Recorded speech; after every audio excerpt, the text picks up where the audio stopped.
बाणी गुरु, गुरु है बाणी, विच बाणी अमृत साई।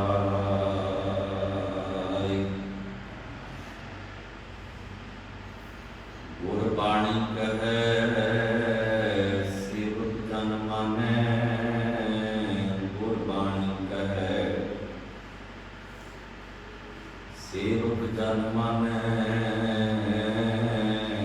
प्रतख गुरु निस्तारे।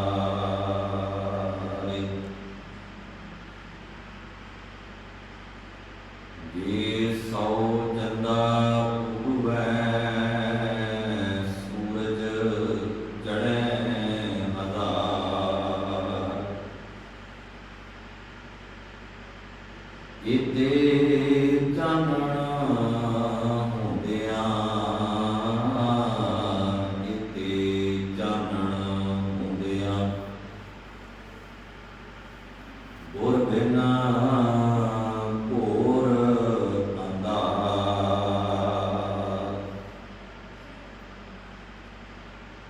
गुर बिन घोर अंधार, गुरु बिना समझ ना आवे, गुर बिन सुरत ना सिद्ध, गुरु बिन मुक्त ना पावै।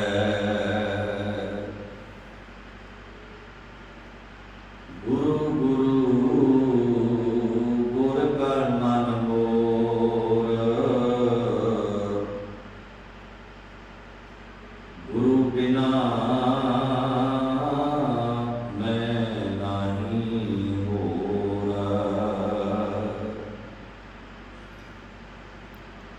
गुर कर सच विचार, गुरु कर दे मन मेरे, गुर कर शब्द सपुना, अगुन कटै सब तेरे। गुर नैण बैण गुर, गुर करो गुरु सत कर नर कहे। जिन गुरु न देखियो ना कियो, ते अज्ञात संसार में। जिन गुरु न देखियो ना कियो, ते अज्ञात संसार में।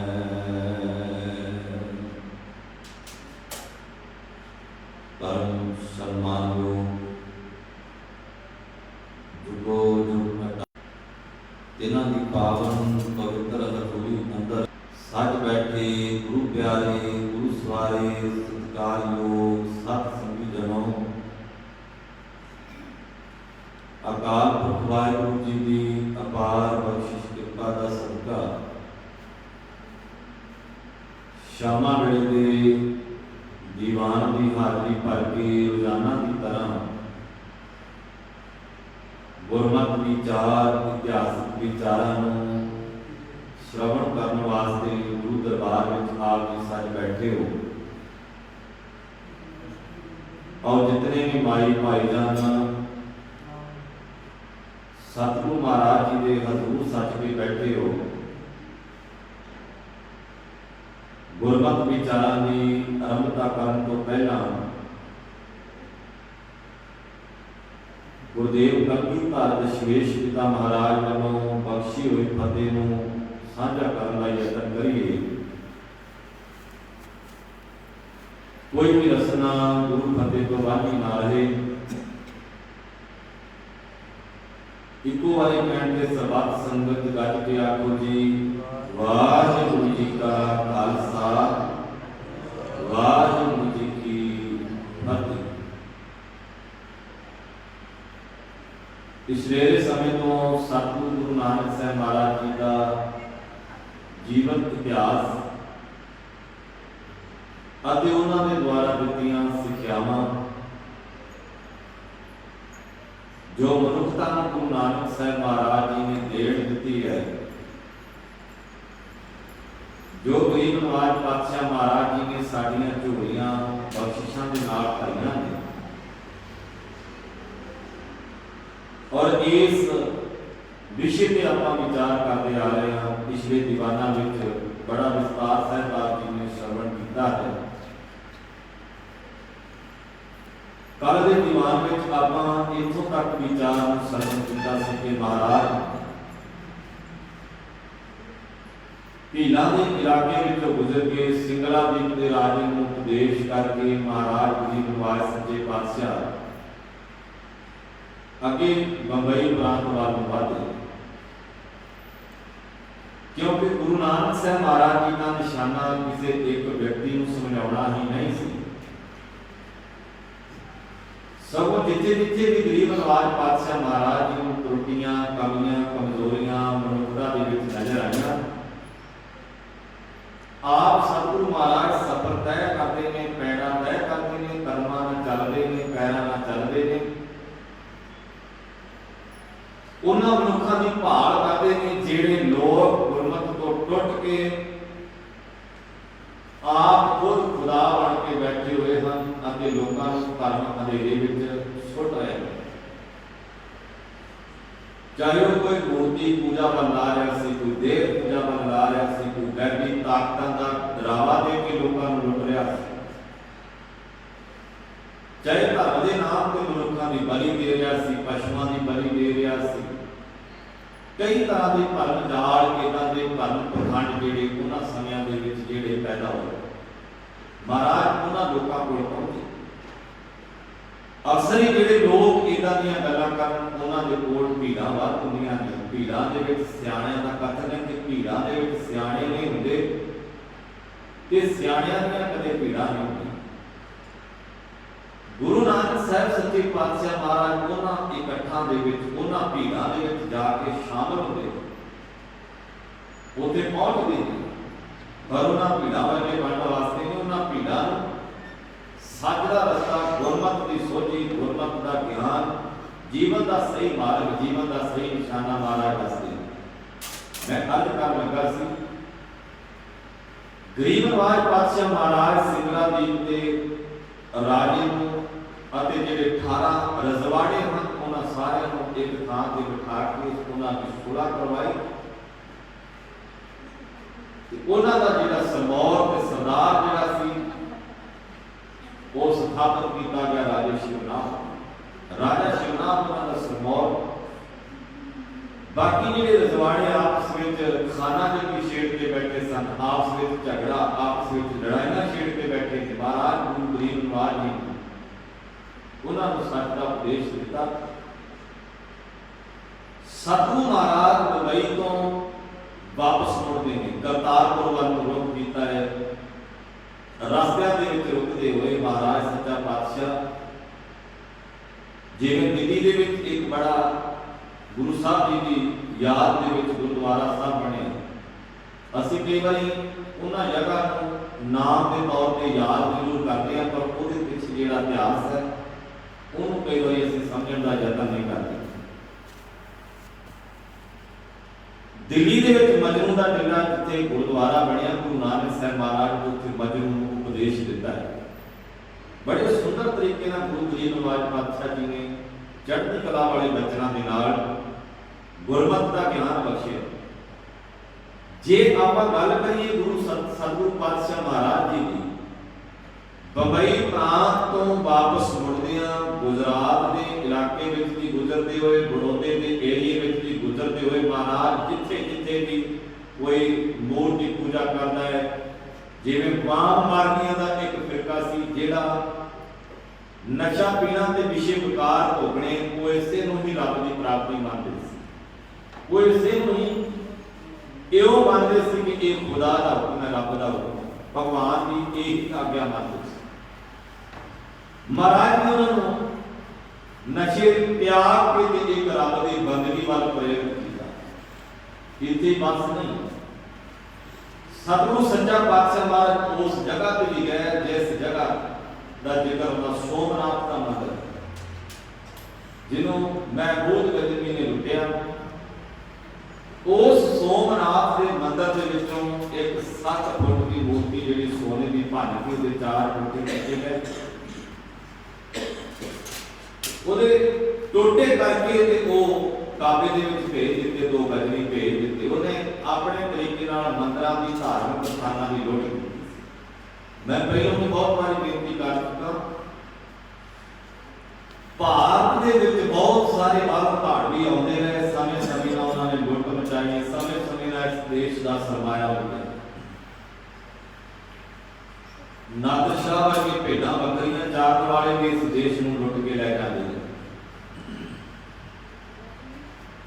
ਖੈਰ ਮੇਰਾ ਇਹ ਵਿਸ਼ਾ ਨਹੀਂ ਸੀ ਮੰਨਣੀ ਕਿ ਅਸੀਂ ਭੁੱਖੇ ਰਹਾਂਗੇ, ਕੋਈ ਇੱਥੇ ਕਰੋਪੀ ਨਾ ਵਰਤ ਜਾਵੇ, ਕੋਈ ਇੱਥੇ ਆਫਤ ਨਾ ਆ ਜਾਵੇ। ਕੋਈ ਜੇ ਆਪਾਂ ਇੱਕ ਜਗ੍ਹਾ ਦਾ ਜ਼ਿਕਰ ਕਰਨ ਲੱਗੀਏ ਕਿ ਆਪਾਂ ਨੂੰ ਬਹੁਤ ਲੰਬੇ ਸਮੇਂ ਦੀ ਜ਼ਰੂਰਤ ਹੈ। ਇਸ ਲਈ ਮੈਂ ਉਹਨਾਂ ਮੇਨ ਸ਼ਹਿਰਾਂ ਦਾ, ਉਹਨਾਂ ਨਗਰਾਂ ਦਾ ਜ਼ਿਕਰ ਕਰ ਰਿਹਾ ਜਿੱਧਰ ਦੀ ਗਰੀਬ ਨਵਾਜ਼ ਗੁਜ਼ਰਦੇ ਆਏ। ਤੇ ਗੁਰੂ ਨਾਨਕ ਸਾਹਿਬ ਜੀ ਦਾ ਨਿਸ਼ਾਨਾ ਕੇਵਲ ਇਹ ਨਹੀਂ ਸੀ ਕਿ ਉਹਨਾਂ ਭੀੜਾਂ ਦੇ ਇਕੱਠ ਨੂੰ ਤੱਕਣਾ, ਉਹਨਾਂ ਲੋਕਾਂ ਦੇ ਤਮਾਸ਼ਿਆਂ ਨੂੰ ਵੇਖਣਾ। ਮਹਾਰਾਜ ਉਹਨਾਂ ਵਿੱਚ ਦੀ ਗੁਜ਼ਰਦੇ ਨੇ ਤੇ ਉਹਨਾਂ ਵਰਗੇ ਨਹੀਂ ਬਣਦੇ, ਸਗੋਂ ਆਪਣੀਆਂ ਪੈੜਾਂ ਛੱਡ ਕੇ ਆਉਂਦੇ, ਸਗੋਂ ਉਹਨਾਂ ਨੂੰ ਆਪਣੇ ਵਰਗੇ ਬਣਾ ਕੇ ਆਉਂਦੇ। ਤੇ ਜਦੋਂ ਸੁਲਤਾਨਪੁਰ ਪਹੁੰਚਣ ਦਾ ਪਤਾ ਲੱਗਾ, ਭਾਈਆ ਜੈ ਰਾਮ ਅਤੇ ਬੇਬੇ ਨਾਨਕੀ ਹੋਰ ਸਿੱਖ ਸੰਗਤਾਂ ਸੁਲਤਾਨਪੁਰ ਦੀ ਧਰਤੀ ਤੇ ਜੋ ਸੰਗਤਾਂ ਗੁਰੂ ਨਾਨਕ ਸਾਹਿਬ ਮਹਾਰਾਜ ਜੀ ਦੀ ਲੰਬੇ ਸਮੇਂ ਤੋਂ ਉਡੀਕ ਕਰਦੀਆਂ ਨੇ ਕਿ ਕਦੋਂ ਦੁਨੀਆ ਦਾ ਤਾਰਨਹਾਰਾ ਗੁਰੂ ਸੁਲਤਾਨਪੁਰ ਦੀ ਧਰਤੀ ਤੇ ਵਾਪਸ ਆਵੇ, ਕਦੋਂ ਦੀਦਾਰ ਕਰੀਏ, ਕਦੋਂ ਅਸੀਂ ਦੀਦਾਰ ਕਰਕੇ ਆਪਣੇ ਨੇਤਰਾਂ ਦੀ ਭੁੱਖ ਮਿਟਾਈਏ, ਕਦੋਂ ਸਾਨੂੰ ਗੁਰੂ ਦੇ ਦੀਦਾਰ ਹੋਣ। ਜਦੋਂ ਪਤਾ ਲੱਗਾ ਗੁਰੂ ਨਾਨਕ ਸਾਹਿਬ ਮਹਾਰਾਜ ਸੁਲਤਾਨਪੁਰ ਵਾਪਸ ਆ ਰਹੇ, ਬੜੀਆਂ ਖੁਸ਼ੀਆਂ ਮਨਾਈਆਂ ਗਈਆਂ। ਅੰਦਰੋਂ ਖੇੜਾ, ਅੰਦਰੋਂ ਆਨੰਦ ਵਿੱਚ ਸੰਗਤਾਂ ਝੂਮ ਰਹੀਆਂ ਨੇ। ਗੁਰੂ ਗਰੀਬ ਨਵਾਜ਼ ਗੁਰੂ ਨਾਨਕ ਸਾਹਿਬ ਮਹਾਰਾਜ ਦੇ ਸਭਨਾਂ ਦਾ ਸਾਥੀ ਭਾਈ ਮਰਦਾਨਾ ਸੁਲਤਾਨਪੁਰ ਪਹੁੰਚੇ। ਸੁਲਤਾਨਪੁਰ ਤੋਂ ਗੁਰੂ ਨਾਨਕ ਸਾਹਿਬ ਮਹਾਰਾਜ ਫਿਰ ਆਪਣੇ ਮਾਤਾ ਪਿਤਾ ਨੂੰ ਮਿਲਣ ਵਾਸਤੇ ਤਲਵੰਡੀ ਪਹੁੰਚੇ। ਤਲਵੰਡੀ ਤੋਂ ਬਾਅਦ ਗੁਰੂ ਨਾਨਕ ਸਾਹਿਬ ਸੱਚੇ ਪਾਤਸ਼ਾਹ ਮਹਾਰਾਜ ਜੀ ਨੇ ਕਰਤਾਰਪੁਰ ਨਗਰ ਵਸਾਇਆ, ਜਿਹੜੀ ਕਿ ਅਜਿੱਤੇ ਰੰਧਾਵੇ ਦੇ ਕੋਲੋਂ, ਜਿਹਨੂੰ ਆਪਾਂ ਪੱਖੋ ਕੇ ਰੰਧਾਵਾ ਆਖਦੇ ਹਾਂ, ਅਜਿੱਤੇ ਰੰਧਾਵੇ ਨੇ ਜ਼ਮੀਨ ਦਿੱਤੀ ਸੀ ਕਰਤਾਰਪੁਰ ਦੀ ਨਗਰ ਵਸਾਉਣ ਵਾਸਤੇ। ਇੱਕ ਗੱਲ ਦਾ ਯਾਦ ਰੱਖਣਾ, ਚੇਤੇ ਰੱਖਣਾ ਇਸ ਗੱਲ ਨੂੰ, ਧੰਨ ਗੁਰੂ ਨਾਨਕ ਸਾਹਿਬ ਮਹਾਰਾਜ ਜੀ ਨੇ ਸਭ ਤੋਂ ਪਹਿਲਾਂ ਜਿਹੜਾ ਪ੍ਰਚਾਰ ਦਾ ਸੈਂਟਰ ਸੀ ਉਹ ਕਰਤਾਰਪੁਰ ਨੂੰ, ਜਿਹੜਾ ਮਹਾਰਾਜ ਨਗਰ ਵਸਾ ਕੇ ਤੇ ਉਥੋਂ ਨੇੜੇ ਮਾਝੇ ਦੇ ਇਲਾਕੇ ਦੇ ਵਿੱਚ ਪ੍ਰਚਾਰ ਸੈਂਟਰ ਬਣਾ ਕੇ ਪ੍ਰਚਾਰ ਗਤੀਵਿਧੀਆਂ ਆਰੰਭ ਕਰ ਦਿੱਤੀਆਂ। ਪਹਿਲੀ ਪ੍ਰਚਾਰ ਫੇਰੀ 1507 ਤੋਂ ਲੈ ਕੇ 1515 ਈਸਵੀ ਤੱਕ ਦੀ, ਧਿਆਨ ਦਿਓ ਸਾਧ, 1507 ਈਸਵੀ ਤੋਂ ਲੈ ਕੇ 1515 ਤੱਕ ਦੀ ਕੋਈ ਲਗਭਗ 8.5 ਸਾਲ ਗੁਰੂ ਨਾਨਕ ਸਾਹਿਬ ਮਹਾਰਾਜ ਹਿੰਦੂ ਤੀਰਥਾਂ ਵੱਲ ਗਏ। ਬਹੁਤੇ ਭੈਣਾਂ ਵੀਰ ਇਉਂ ਹੀ ਜਵਾਬ ਦਿੰਦੇ ਨੇ, ਕਈ ਹਿੰਦੂ ਵੀਰ ਵੀ ਇਸ ਗੱਲ ਦਾ ਜਵਾਬ ਦਿੰਦੇ ਨੇ, ਸਵਾਲ ਬਣਾ ਕੇ ਜਵਾਬ ਦਿੰਦੇ ਨੇ। ਤੁਸੀਂ ਲੋਕ ਕਹਿੰਦੇ ਹੋ ਗੁਰੂ ਨਾਨਕ ਮੰਦਰਾਂ ਵਿੱਚ ਨਹੀਂ ਗਏ, ਤੁਸੀਂ ਲੋਕ ਕਹਿੰਦੇ ਹੋ ਗੁਰੂ ਨਾਨਕ ਸਾਹਿਬ ਕਿਸੇ ਖਾਸ ਸਥਾਨਾਂ ਤੇ ਨਹੀਂ ਗਏ। ਮਹਾਰਾਜ ਗਏ, ਬਹੁਤ ਥਾਵਾਂ ਤੇ ਗਏ ਨੇ, ਜਗਨਨਾਥ ਦੇ ਮੰਦਿਰ ਗਏ ਨੇ, ਮੱਕੇ ਦੀ ਧਰਤੀ ਕਾਬੇ ਗਏ ਨੇ ਗੁਰੂ ਨਾਨਕ ਸਾਹਿਬ ਮਹਾਰਾਜ। ਹਰ ਥਾਂ ਤੇ, ਹਰ ਮੱਤ ਦੇ ਧਾਰਮਿਕ ਸਥਾਨ ਤੇ ਜਿੱਥੇ ਭੀੜਾਂ ਇਕੱਠੀਆਂ ਹੋਈਆਂ ਸੀ ਗੁਰੂ ਨਾਨਕ ਪਾਤਸ਼ਾਹ ਉੱਥੇ ਗਏ ਨੇ, ਪਰ ਉਹ ਮੰਨਤ ਮੰਨਣ ਵਾਸਤੇ ਨਹੀਂ, ਕੋਈ ਉੱਥੇ ਬੇਨਤੀ ਕਰਨ ਵਾਸਤੇ ਨਹੀਂ, ਕੋਈ ਆਮ ਲੋਕਾਂ ਦੇ ਵਾਂਗੂ ਇਹ ਮਨ ਵਿੱਚ ਭਾਵਨਾ ਰੱਖ ਕੇ ਨਹੀਂ ਗਏ ਕਿ ਇੱਥੋਂ ਕੋਈ ਮੈਨੂੰ ਪ੍ਰਾਪਤੀ ਹੋਵੇ। ਸਗੋਂ ਮਹਾਰਾਜ ਨੇ ਕਿਸੇ ਖਾਮੀਆਂ ਕੱਟੀਆਂ ਤੇ ਧਾਰਮਿਕ ਸਥਾਨਾਂ ਤੇ ਕਿਤੇ ਖਾਮੀਆਂ ਆ ਗਈਆਂ। ਗੁਰਬਾਣੀ ਦਾ ਬੜਾ ਪਿਆਰਾ ਵਾਕ ਹੈ, ਆਪਾਂ ਨਾਲ ਨਾਲ ਬਾਣੀ ਨੂੰ ਵੀ ਸਮਝਦੇ ਜਾਣਾ, ਨਾਲ ਨਾਲ ਇਤਿਹਾਸ ਨੂੰ ਵੀ ਸਮਝਦੇ ਜਾਣਾ।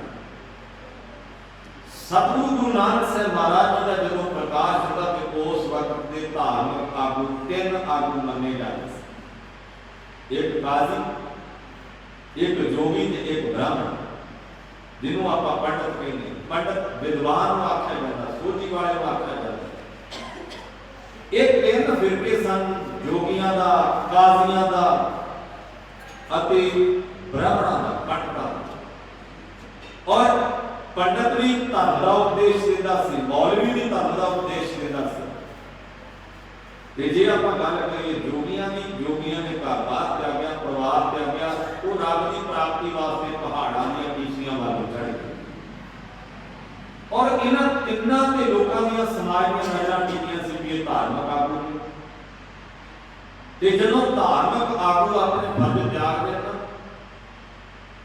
ਜਦੋਂ ਲੀਡਰ ਲੋਕ ਕਿਸੇ ਕੌਮ ਦਾ ਲੀਡਰ ਕੋਈ ਆਪਣਾ ਫਰਜ਼ ਤਿਆਗ ਦੇਵੇ ਨਾ, ਉਹ ਕੌਮ ਹਮੇਸ਼ਾ ਸੰਦਲ ਵਿੱਚ ਡੁੱਬ ਜਾਵੇ। ਇਹਨਾਂ ਤਿੰਨ ਆਗੂਆਂ ਨੇ ਆਪਣੇ ਫਰਜ਼ ਤਿਆਗੇ। ਗਰੀਬ ਨਵਾਜ ਨੇ ਬਚਨ ਕੀਤਾ ਬਾਣੀ ਵਿੱਚ, ਕਾਦੀ ਕੂੜ ਬੋਲ ਮਲ ਖਾਏ।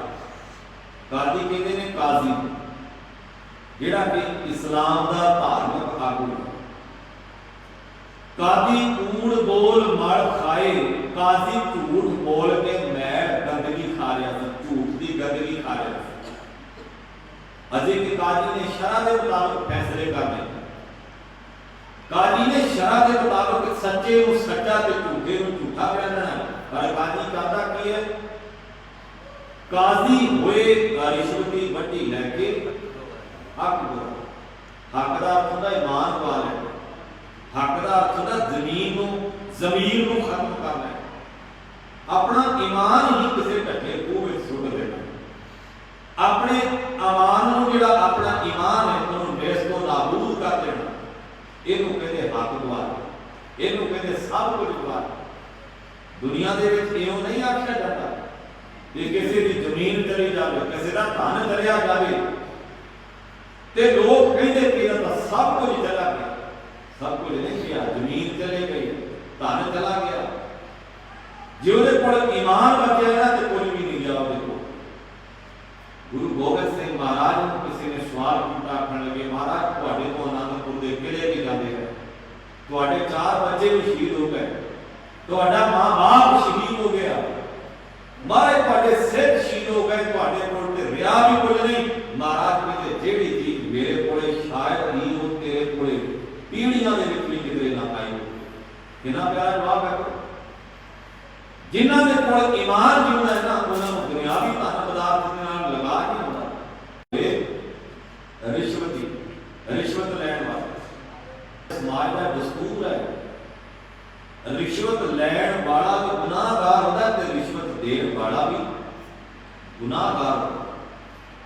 ਮੈਂ ਬੇਨਤੀ ਕਰ ਰਿਹਾ, ਸਾਡੇ ਸਮਾਜ ਦਾ ਦਸਤੂਰ ਹੈ, ਇੱਕ ਲੰਬੀ ਕਤਾਰ ਲੱਗੀ ਹੋਵੇ, 20 ਬੰਦੇ ਸਾਡੇ ਮੂਹਰੇ ਖੜੇ ਹੋਣ ਨਾ, ਤੇ ਇੱਕ ਵੀ ਵਾਰੀ ਸਾਡੀ ਹੋਵੇ, ਅਸੀਂ ਸੋਚਦੇ ਹਾਂ ਕਿ ਇੱਕ ਵੀ ਨਹੀਂ, ਪਹਿਲੀ ਵਾਰੀ ਮੇਰੀ ਹੋਣੀ ਚਾਹੀਦੀ। ਉਹਦੇ ਲਈ ਜੂਝ ਦੀ ਲੜਾਈ ਕਰਨੀ, ਉਹਦੇ ਲਈ ਢੱਕ ਵਰਤਿਆ ਜਾਂਦਾ। ਸਰਕਾਰੀ ਕਰਮਚਾਰੀ ਕੰਮ ਕਰਨ ਵਾਲੇ ਨੂੰ ਅਸੀਂ ਫਿਰ ਕਿਉਂ ਇਸ਼ਾਰਾ ਕਰਦੇ ਹਾਂ ਕਿ ਲੈ ਭਾਈ ਤੈਨੂੰ ਮੈਂ ਪੈਸੇ ਵੱਧ ਦੇਣਾ ਤੇ ਮੇਰਾ ਕੰਮ ਪਹਿਲਾ। ਜਿੰਨੀ ਸਮਾਜ ਵਿੱਚ ਰਿਸ਼ਵਤ ਖੋਰੀ ਵੱਧ ਰਹੀ ਹੈ ਨਾ, ਉਹਦੇ ਲਈ ਜ਼ਿੰਮੇਵਾਰ ਪਬਲਿਕ ਹੁੰਦੀ, ਉਹਦੇ ਲਈ ਜ਼ਿੰਮੇਵਾਰ ਹਰ ਨਾਗਰਿਕ ਹੁੰਦਾ। ਰਿਸ਼ਵਤ ਲੈਣ ਵਾਲਾ ਉਹਨਾਂ ਜ਼ਿੰਮੇਵਾਰ ਨਹੀਂ ਹੁੰਦਾ, ਜਿਹੜਾ ਰਿਸ਼ਵਤ ਲੈਣ ਵਾਲਾ ਹੈ ਉਹ ਜ਼ਿਆਦਾ ਜ਼ਿੰਮੇਵਾਰ ਹੁੰਦਾ ਹੈ। ਉਹ ਰਿਸ਼ਵਤ ਦੇ ਕਿਉਂ ਰਿਹਾ? ਕਿਉਂਕਿ ਉਹਨੂੰ ਆਪਣਾ ਹੱਕ ਲੈਣਾ ਨਹੀਂ ਆ ਰਿਹਾ। ਤੇ ਜਿਹੜਾ ਰਿਸ਼ਵਤ ਲੈਣ ਲੱਗਾ ਹੈ ਨਾ, ਉਹ ਵੀ ਹੱਕ ਗਵਾ ਰਿਹਾ, ਤੇ ਜਿਹੜਾ ਰਿਸ਼ਵਤ ਲੈ ਰਿਹਾ ਉਹ ਤਾਂ ਗਵਾ ਹੀ ਰਿਹਾ, ਜਿਹੜਾ ਦੇ ਰਿਹਾ ਉਹ ਵੀ ਆਪਣਾ ਹੱਕ ਗਵਾ ਰਿਹਾ।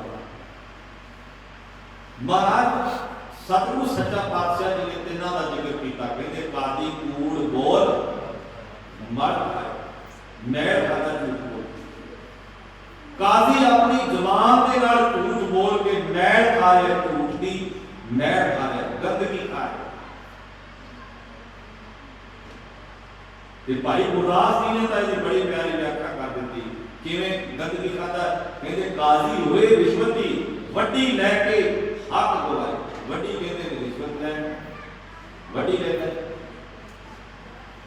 ਮਹਾਰਾਜ ਗਰੀਬ ਨਵਾਜ ਪਾਤਸ਼ਾਹ ਬਾਣੀ ਚ ਜਦੋਂ ਜ਼ਿਕਰ ਕਰਦੇ, ਕਹਿੰਦੇ ਕਾਦੀ ਕੂੜ ਬੋਲ ਮਲ ਖਾਏ, ਅਗਲਾ ਆਖਿਆ ਬ੍ਰਾਹਮਣ ਨਾਵੇ ਜੀਆਂ ਕਰ।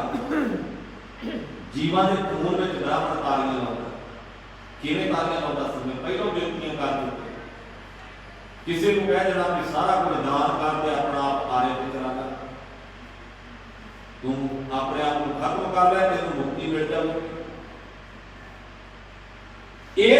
ਦੇ ਨਾਲ ਬ੍ਰਾਹਮਣ ਜੀਵਾਂ ਦੇ ਖੂਨ ਵਿੱਚ ਤਾਰੀਆਂ ਲਾ ਰਿਹਾ ਸੀ। ਬ੍ਰਾਹਮਣ ਨਾਵੇ ਜੀਆਂ ਅਕਾਏ। ਅਗਲਾ ਸੀ ਤੀਸਰਾ ਧਾਰਮਿਕ ਆਗੂ ਸੀ ਜੋਗੀ। ਤੇ ਜੋਗੀ ਦੇ ਬਾਰੇ ਆਖਿਆ ਜੋਗੀ ਜੁਗਤ ਨਾ ਜਾਣੇ ਅੰਤ। ਉਹਨੂੰ ਕੋਈ ਜੁਗਤੀ ਨਹੀਂ।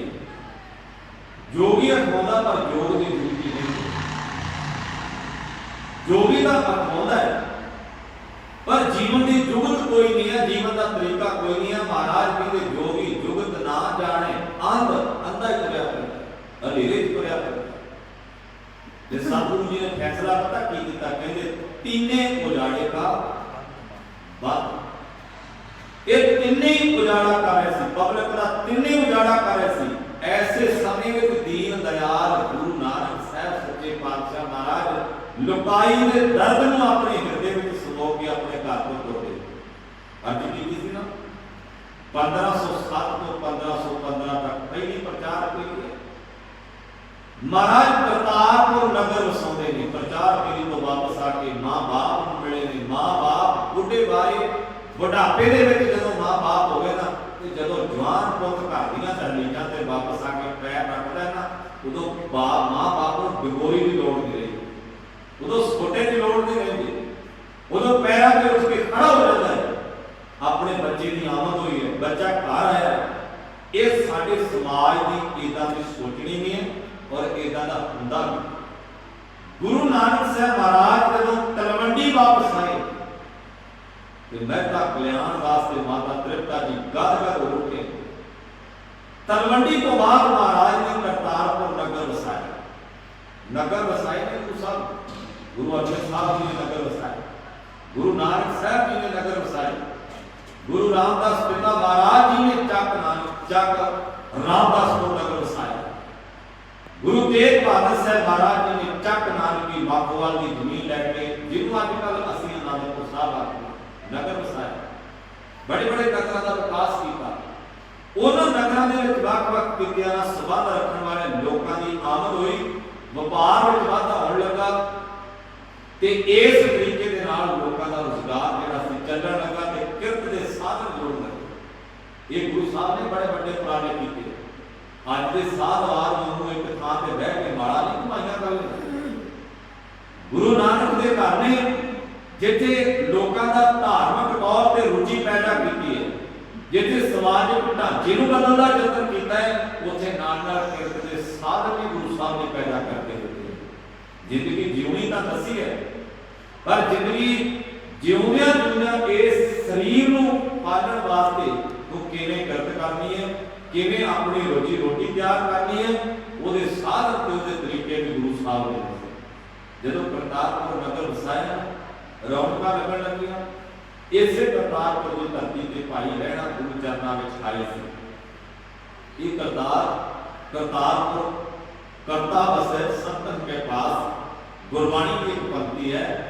ਸੱਚਮੁੱਚ ਉਸ ਕਰਤਾਰਪੁਰ ਦੀ ਧਰਤੀ ਤੇ ਐਸੀਆਂ ਰੌਣਕਾਂ ਲੱਗਣ ਲੱਗੀਆਂ ਕਿ ਮਾਨੋ ਕਰਤਾਰ ਦੀ ਨਗਰੀ ਬਣ ਗਈ। ਇਹ ਜਦੋਂ ਕਰਤਾਰਪੁਰ ਦੇ ਦਰਸ਼ਨ ਕਰਦੇ ਹੋ ਨਾ, ਤੁਸੀਂ ਜਦੋਂ ਗੁਰਦਾਸਪੁਰ ਨੂੰ ਜਾਂਦੇ ਹੋ, ਡੇਰਾ ਬਾਬਾ ਨਾਨਕ ਜਾਓ, ਡੇਰਾ ਬਾਬਾ ਨਾਨਕ ਤੋਂ ਅੱਗੇ ਤੁਸੀਂ ਬੰਦ ਤੇ ਬੰਦ ਦੇ ਉੱਪਰ ਹੀ ਅੱਜ ਕੱਲ੍ਹ ਤਾਂ ਉੱਥੇ ਮੇਨ ਹਾਈਵੇ ਬਣ ਗਿਆ, ਕੋਰੀਡੋਰ ਤੋਂ ਤੁਸੀਂ ਦੇਖ ਸਕਦੇ ਹੋ, ਸਿੱਧਾ ਰਸਤਾ ਬਣ ਗਿਆ ਕਰਤਾਰਪੁਰ ਸਾਹਿਬ ਦਾ। ਪਿਛਲੇ ਸਮੇਂ ਦੇ ਦੌਰਾਨ ਬਹੁਤ ਗਿਣਤੀ ਸੰਗਤਾਂ ਨੇ ਦਰਸ਼ਨ ਦੀਦਾਰ ਕੀਤੇ ਨੇ ਉਸ ਜਗ੍ਹਾ ਤੇ ਕਰਤਾਰਪੁਰ ਸਾਹਿਬ, ਜਿੱਥੇ ਗੁਰੂ ਨਾਨਕ ਸਾਹਿਬ ਮਹਾਰਾਜ ਜਦੋਂ ਪ੍ਰਚਾਰ ਫੇਰੀ ਤੇ ਜਾਂਦੇ ਨੇ ਤੇ ਵਾਪਸ ਕਰਤਾਰਪੁਰ ਆ ਕੇ ਠਹਿਰਦੇ। ਖੈਰ, ਕਰਤਾਰਪੁਰ ਨਗਰ ਵਸਾ ਕੇ ਇੱਕ ਪ੍ਰਚਾਰ ਦਾ ਮੁੱਖ ਸੈਂਟਰ ਤਿਆਰ ਕੀਤਾ। ਇਸ ਤੋਂ ਬਾਅਦ ਜਦੋਂ ਵਾਰੀ ਆਉਂਦੀ ਹੈ ਨਾ ਗੁਰੂ ਅਮਰਦਾਸ ਮਹਾਰਾਜ ਜੀ ਤੇ ਗੁਰੂ ਮਹਾਰਾਜ ਨੇ 22 ਪ੍ਰਚਾਰ ਸੈਂਟਰ ਤਿਆਰ ਕੀਤੇ ਤੇ 22 ਮੰਜੀਦਾਰ ਪ੍ਰਚਾਰਕ ਜਿਹੜੇ ਸੀ ਵੱਖ-ਵੱਖ ਥਾਵਾਂ ਤੇ ਨਿਯੁਕਤ ਕੀਤੇ ਤੇ 22 ਉਹ ਜਿਹੜੇ ਮੰਜੀਦਾਰ ਸਨ, ਜਿਹੜੇ ਮੁੱਖ ਪ੍ਰਚਾਰਕ ਸਨ, ਉਹਨਾਂ ਤੋਂ ਅੱਗੇ ਮਿੰਨੀ ਪ੍ਰਚਾਰ ਸੈਂਟਰ ਹੋਰ ਖੋਲੇ ਜਿਨ੍ਹਾਂ ਨੂੰ 52 ਪੀੜੇ ਆ। 22 ਮੰਜੀਆਂ ਤੇ 52 ਪੀੜੇ, 22 ਮੁੱਖ ਸੈਂਟਰ ਸਨ ਤੇ ਉਹਨਾਂ ਤੋਂ ਅੱਗੇ ਛੋਟੇ ਛੋਟੇ ਜਿਹੜੇ ਸੈਂਟਰ ਸਨ ਵੱਖ-ਵੱਖ ਇਲਾਕਿਆਂ ਦੇ ਵਿੱਚ, ਉਹਨਾਂ ਨੂੰ 52 ਪੀੜੇ ਆਖਿਆ। ਇਹ ਗੁਰੂ ਅਮਰਦਾਸ ਮਹਾਰਾਜ ਜੀ ਨੇ ਯੋਗਦਾਨ ਪਾਇਆ ਗੁਰਮਤਿ ਦੇ ਪ੍ਰਚਾਰ ਵਾਸਤੇ। ਔਰ ਸ਼ੁਰੂਆਤ ਗੁਰੂ ਨਾਨਕ ਸਾਹਿਬ ਮਹਾਰਾਜ ਜੀ ਨੇ ਕਰਤਾਰਪੁਰ ਸਾਹਿਬ ਦੀ ਧਰਤੀ ਤੋਂ ਸ਼ੁਰੂ ਤੇ ਕਰਤਾਰਪੁਰ ਸਾਹਿਬ ਦੀ ਧਰਤੀ ਦੇ ਨਾਲ ਇੱਕ ਗੱਲ ਹੋਰ ਜੁੜਦੀ ਕਿ ਸਭ ਤੋਂ ਪਹਿਲਾ ਗੁਰਦੁਆਰਾ, ਸਭ ਤੋਂ ਪਹਿਲੀ ਧਰਮਸ਼ਾਲਾ ਜਿਹੜੀ ਹੈ ਕਰਤਾਰਪੁਰ ਸਾਹਿਬ ਦੀ ਧਰਤੀ ਦੁਆਰਾ। ਨਾਲ ਨਾਲ ਖੇਤੀਬਾੜੀ ਦਾ ਕੰਮ ਕਰਦੇ। ਇਹ ਗੁਰੂ ਉਹ ਨਹੀਂ ਹੈ ਜਿਹਨੂੰ ਚਿੱਟੇ ਤੌਲੀਏ ਚਾਹੀਦੇ ਨੇ, ਗੜਵੇ ਵਾਲਾ ਨਾਲ ਚਾਹੀਦਾ। ਕਈ ਵਾਰ ਹੈਰਾਨ ਹੋਣਾ ਕਿ ਸੱਚਮੁੱਚ ਜੇ ਸ਼ਖਸੀਅਤ ਗੁਰੂ ਦੀ ਤਕੜੀ ਹੈ ਨਾ ਗੁਰੂ ਨਾਨਕ ਸਾਹਿਬ ਦੀ, ਤੇ ਗੁਰੂ ਨਾਨਕ ਸਾਹਿਬ ਦੀ ਸ਼ਖਸੀਅਤ ਇਦਾਂ ਦੀ ਨਾ ਤੱਕਿਓ ਕਿ ਗੁਰੂ ਸਾਹਿਬ ਦੀਆਂ ਹੱਡੀਆਂ ਬੜੀਆਂ ਸਾਫ਼ ਹੋਣਗੀਆਂ। ਗੁਰੂ ਸਾਹਿਬ ਦਾ ਜਿਹੜਾ ਜਾਮਾ ਪਹਿਨਿਆ ਹੋਇਆ ਚੋਲਾ ਹੈ ਉਹ ਬੜਾ ਸਾਫ਼ ਸੁਥਰਾ ਹੋਵੇ। ਨਹੀਂ, ਜਿਹੜੇ ਰਸਤਿਆਂ ਵਿੱਚ ਗੁਰੂ ਨਾਨਕ ਗੁਜ਼ਰਦੇ ਨੇ ਉਹ ਰਸਤੇ ਸਾਫ਼ ਨਹੀਂ ਸੀ। ਉੱਥੇ ਕੱਟੇ, ਮਿੱਟੀਆਂ, ਧੂੜ ਬੜਾ ਕੁਝ ਹੋਵੇਗਾ। ਉਹ ਜੰਗਲ ਵੇਲਿਆਂ ਤੇ ਕੰਡਿਆਲੇ ਰਸਤਿਆਂ ਦੇ ਵਿੱਚ ਵੀ ਗੁਜ਼ਰਦੇ ਰਹੇ। ਉਹਨਾਂ ਦੀਆਂ ਹੱਡੀਆਂ ਸਾਫ਼ ਨਹੀਂ, ਉਹਨਾਂ ਦੀਆਂ ਹੱਡੀਆਂ ਤੇ ਤੁਰ ਤੁਰ ਕੇ ਗਈਆਂ ਫਟ ਗਈਆਂ। ਔਰ ਉਹ ਗੁਰੂ ਨਾਨਕ ਜਿਹੜੇ ਕਰਤਾਰਪੁਰ ਸਾਹਿਬ ਦੀ ਧਰਤੀ ਤੇ ਹਲ ਵਾਹੁੰਦੇ, ਸਿਆਣੇ ਬਜ਼ੁਰਗ ਇਸ ਗੱਲ ਨੂੰ ਜਾਣਦੇ ਨੇ ਕਿ ਜਦੋਂ ਬਲਦਾਂ ਦੀ ਯੋਗ ਦੇ ਨਾਲ ਹਲ ਵਾਹਿਆ ਜਾਂਦਾ ਸੀ ਨਾ, ਗਲ ਵਿੱਚ ਬਲਦਾਂ ਦੇ ਪੰਜਾਲੀ ਪਾ ਕੇ ਤੇ ਹਲ ਦੇ ਮੁੱਠੇ ਤੇ ਹੱਥ ਰੱਖਿਆ ਜਾਂਦਾ ਸੀ ਤੇ ਉਦੋਂ ਸਿਆਣੇ ਬਜ਼ੁਰਗ ਯਾਦ ਕਰਦੇ ਸੀ ਧੰਨ ਗੁਰੂ ਨਾਨਕ।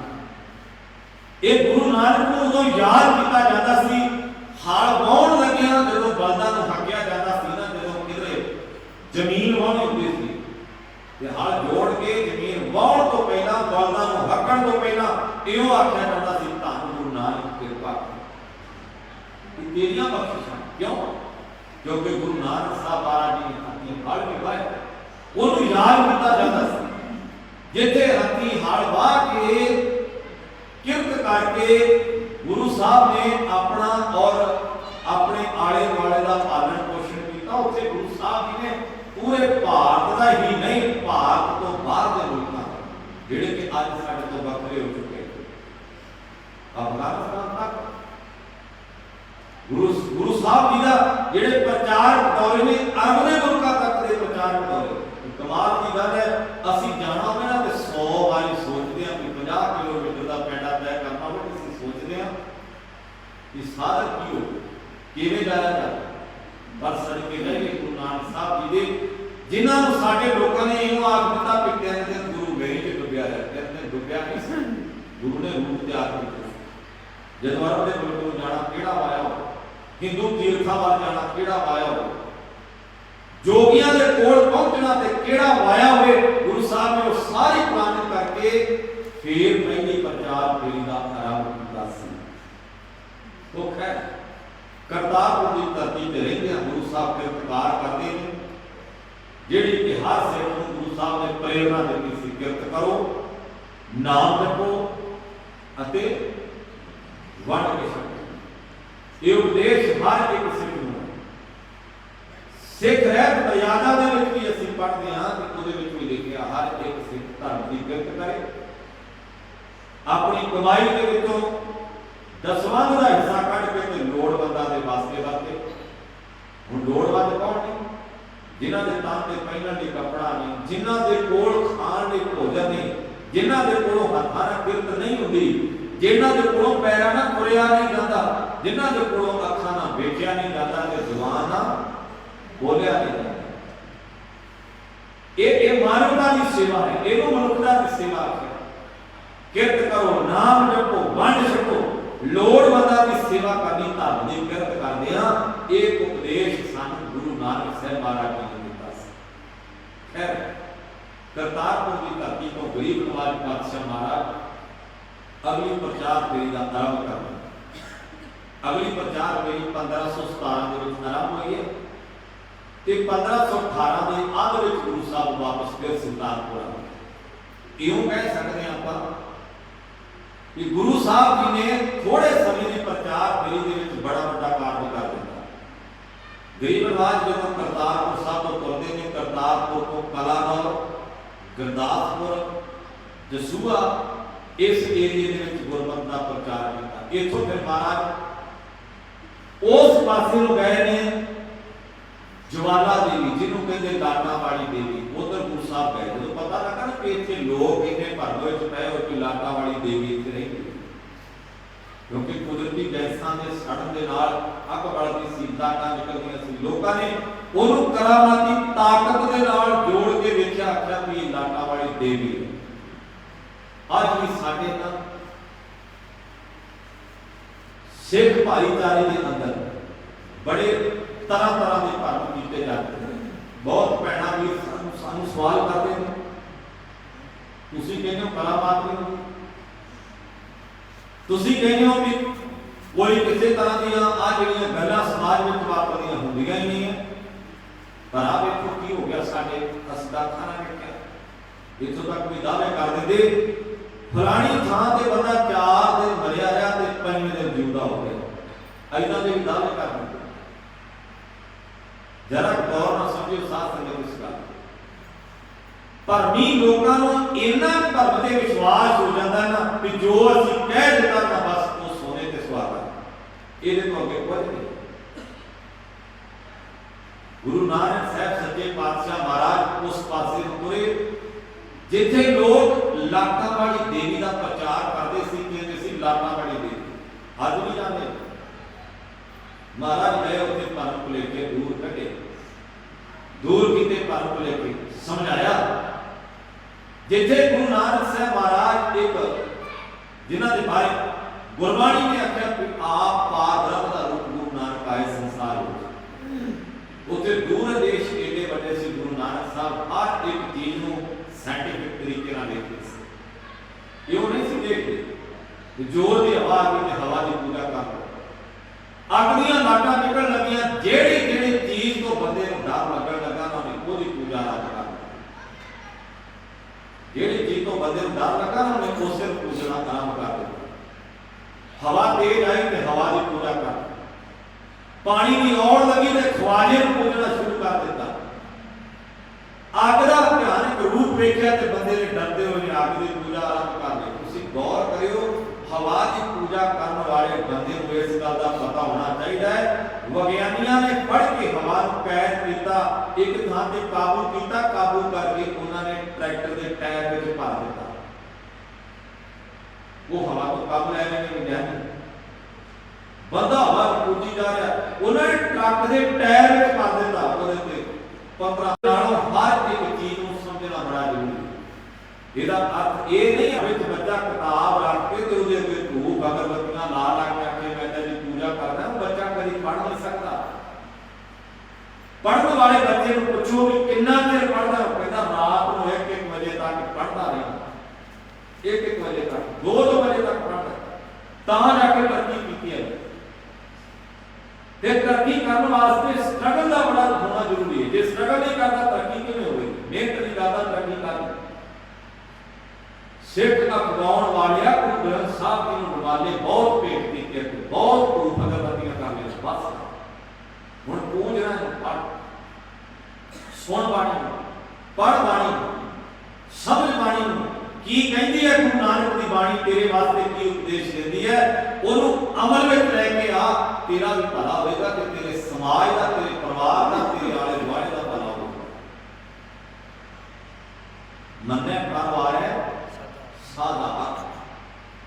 ਇਹ ਜੋ ਜੋ ਬਾਣੀ ਨੇ ਤੈਨੂੰ ਕਿਹਾ ਵਾ ਉਹ ਮੰਨ ਲੈ, ਤੇਰਾ ਆਪਣਾ ਵੀ ਸੁਧਾਰ ਹੋਵੇਗਾ, ਤੇਰੇ ਆਲੇ ਦੁਆਲੇ ਦਾ, ਤੇਰੇ ਪਰਿਵਾਰ ਦਾ, ਤੇਰੇ ਕੁਟੁੰਬ ਦਾ, ਆਪਣੇ ਕਬੀਲੇ ਦਾ, ਤੂੰ ਦੂਜਿਆਂ ਵਾਸਤੇ ਰੋਲ ਮਾਡਲ ਬਣੇ। ਇਹਦਾ ਤਾਂ ਗੁਰਬਾਣੀ ਨੇ ਭਰਮ ਭੁਲੇਖੇ ਦੂਰ ਕਰਦਿਆਂ ਗਰੀਬ ਨਵਾਜ ਸੱਚੇ ਪਾਤਸ਼ਾਹ ਮਹਾਰਾਜ ਨੇ ਤਿੱਬਤ ਤੱਕ, ਚੀਨ ਤੱਕ, ਨੇਪਾਲ ਗਏ ਨੇ ਗਰੀਬ ਨਵਾਜ, ਸਿੱਕਮ ਗਏ ਨੇ, ਇਹਨਾਂ ਇਲਾਕਿਆਂ ਦੇ ਵਿੱਚ ਪ੍ਰਚਾਰ ਕਰਦੇ ਹੋਏ ਗਰੀਬ ਨਵਾਜ ਦੇਰਤ ਨੂੰ ਪਾਰ ਕਰਕੇ ਤੇ ਕਸ਼ਮੀਰ ਪਹੁੰਚ ਗਏ। ਸੁਣਿਓ ਧਿਆਨ ਨਾਲ ਸਾਥ, ਸਤਿਗੁਰੂ ਮਹਾਰਾਜ ਨੇ ਜਦੋਂ ਕਸ਼ਮੀਰ ਆਏ ਨੇ ਤੇ ਕਸ਼ਮੀਰ ਦੇ ਵਿੱਚ ਇੱਕ ਪੰਡਤ ਰਹਿੰਦਾ ਸੀ ਜਿਸ ਦਾ ਨਾਮ ਸੀ ਰਾਮਦਾਸ। ਰਾਮਦਾਸ ਬੜਾ ਉੱਚ ਕੋਟੀ ਦਾ ਵਿਦਵਾਨ ਸੀ। ਇਹਨੇ ਧਾਰਮਿਕ ਗ੍ਰੰਥ ਉਹਨੇ ਪੜ੍ਹੇ ਸੀ ਨਾ, ਧਿਆਨ ਨਾਲ ਸਮਝਿਓ ਸਾਧ ਸੰਗਤ, ਤਾਂ ਕਿ ਲੜੀ ਦਾ ਪਤਾ ਲੱਗੇ ਸੀ। ਇਹਨੇ ਧਾਰਮਿਕ ਗ੍ਰੰਥਾਂ ਦੀ ਉਹਨੇ ਸਟੱਡੀ ਕੀਤੀ ਸੀ ਕਿ ਜਦੋਂ ਉਹਦਾ ਕਾਫਲਾ ਤੁਰਦਾ ਸੀ ਨਾ, ਜਦੋਂ ਤੁਰਦਾ ਸੀ ਉਹ ਗੱਡਾ, ਇੱਕ ਗੱਡਾ ਪੂਰਾ ਗ੍ਰੰਥਾਂ ਦਾ ਲੱਗ ਕੇ ਫੇਰ ਤੁਰਦਾ ਸੀ ਕਿ ਦੁਨੀਆ ਦੇ ਲੋਕਾਂ ਨੂੰ ਪਤਾ ਲੱਗੇ ਕਿ ਇਹ ਬੜਾ ਵੱਡਾ ਵਿਦਵਾਨ, ਬੜਾ ਉੱਚ ਕੋਟੀ ਦਾ ਵਿਦਵਾਨ। ਗੱਡਾ ਗ੍ਰੰਥਾਂ ਦਾ ਲੱਗ ਕੇ ਤੁਰਦਾ ਸੀ ਵੀ मैनू लोग कह विद्वान है, पंडित असल जाके वो ज्यादा समझेगा विद्वान। हुण तो उन्होंने पंडित कहते जिन्हों अखर भी नहीं पढ़ता उन्होंने पंडित कह देते। हुण तक जाति के नाल जोड़ दिता, फिरके नाल जोड़ दिता भी आ पंडित है, आ सिख है, आ पंडित है, हिंदू है, मुसलमान है, ईसाई है, बोधी है, जैनी है, पारसी है, ये तो फिरकियां नाल जोड़ जोड़ के असीं देखते। पर मैं फिर बेनती करा, गुरबाणी ने आख्या अल्लाह का रूल है, चाहे कोई भी संसार दे। पंडित शब्द उन्हां वास्ते वरत्या जाता सी जिहड़े दूजिआं नूं ज्ञान दिंदे सी, दूजिआं नूं सोझी दिंदे सी। पंडित जां पादा शब्द टीचर वास्ते वरत्या जाता सी, अध्यापक वास्ते वरत्या जाता सी। जिहड़ा किसी नूं चाहे वो धार्मिक सिक्ख्या दिंदा सी, चाहे वो जीवन की मुढ़ली सिक्ख्या दिंदा सी, चाहे वो समाजिक सिक्ख्या दिंदा सी, उहनूं टीचर आख्या जाता सी, उहनूं पंडित आख्या जाता सी। ब्रह्मदास बहुत पढ़िया सी, बड़े ग्रंथ पढ़े, गड्ढा लद के ग्रंथां दा तुरदा सी जदों तुरदा सी। गुरु के प्यारे विद्या पढ़नी, विद्या पढ़नी ते पढ़ाउणी बड़ा बड़ा गुण है, पर विद्या पढ़ के हंकार करना ये सब तो बड़ा हो गया। विद्या पढ़नी ते पढ़ाउणी एक बड़ा बड़ा गुण है, पर विद्या पढ़ के यह हंकार करना भी मेरे जिन्ना तो पढ़ता ही कोई नहीं। गुरबाणी हंकार दूर कर दी, पर बंदा बाणी पढ़ के भी हंकार करता मैं वध पढ़ता, मेरे वर्गे तो पढ़ता ही कोई नहीं। कई बार इन्ना हंकारिया तुरया फिरदा बंदा ना कि देखो मैं तो जिन्नी बाणी पढ़ता ना, मैनू पता जो मैं बोल देता ना भावे गलती बोल देता, बस यो ठीक है, मनदा ही नहीं, सुनदा ही नहीं। गुरबाणी पढ़ के तू हंकार दूर करना सी, तू तक गुरबाणी पढ़ पढ़ के हंकार लाई गया। हंकार बढ़ाउणी नहीं पढ़ती, इन्नी बार पढ़ लिया आ पढ़ लिया, ये तो हंकार है। गुरबाणी में पढ़ी आ, समझ के पढ़ी आ, मैं इस करके पढ़ी आ मेरे मन की भुख मिट जाए, अंदर भी तप दूर हो, इस वास्ते पढ़। जिहड़े ब्रह्मदास ने पढ़िया ना ग्रंथां नूं असीं उदां बाणी नहीं पढ़दे, बहुत कुछ पढ़िया सी। ते जदों गरीब नवाज गुरु नानक साहब महाराज ब्रह्मदास के कोल गए, ब्रह्मदास ने बड़े ग्रंथ बखाए, आ भी पढ़िया आ भी पढ़िया। गुरु नानक साहब कहते मन ऐसा लेखा तू की पढ़िया, लेखा देना तेरे सिर रहे। एहो जा तू की पढ़िया, फिर कादा पढ़िया तू, जे फिर भी तेरे सिर ते लेखा रह गया ते जे ध्यान दे पढ़ लिख के बंदा नौकरी कर रहा, पैसा कमा रहा, ओदा कमाया हुआ पैसा किस काम दा, जे फिर कोई सिर ते कर्जा ही तुरया किस काम दा पैसा, जो फिर भी होता रात भर कर्जा ही हो गया, लुटिया गया, मारिया गया, ते सियाणे बंदे कहते भी इन्ना पैसा कमाउण दा की फायदा सी, अजे भी तेरा वो ठीक जिहाड़ा तुरया फिरदा। महाराज कहते तू है इन्ना कुछ पढ़ लिया, इन्ना कुछ पढ़न तो बाद भी जे तेरे मन के अंदर सुधार नहीं आया, फिर तू पढ़िया कर। की पढ़िया? एक वचन गुरु नानक साहब जी का मैं होर साझा कर दो। महाराज कहते सती पहरी सत भाला, सती पहरी सत भाला, बईए पढ़िया पास, पढ़िया के पास बैठे। ये ना सोचना कि लै भी फलाने बंदे तो बड़ी बड़ी डिग्री की, मैं उसके कोल रहूंगा, ऐ नहीं। ये पढ़ने वाले पता कौन है? जिन्होंने दुनियावी किताबों को, धार्मिक किताबों को पढ़दे अपनी जिंदगी का वेखर पढ़ लिया, उन्होंने पढ़िया लिखा। जिन्हें पढ़िया बहुत कुछ पर अंदर में पढ़िया नहीं, उन्होंने पढ़िया लिखा नहीं आता। असली पढ़िया तो वो है जो अपने अंदर को पढ़ता है। बंदे को आदत है दूसरों को ज्यादा पढ़ता है, अपने आप को नहीं पढ़ता, पढ़ता ही नहीं अपने आप। दूसरे बारे निगाह रखता भी फलाना की कर, उसी देखियो संगत में बैठे, संगत में बैठे भी बाहर जाकर दसे भाई साहब फलाना तो इदा करी जाता सी, ये रात खैर तो मेरी भी ना, तू भी तो वाले बेदा रह गया। यो वापरी कहानी ते ध्यान तो तेरा भी नहीं सी, क्योंकि तू भी तो वाले तकदा सी।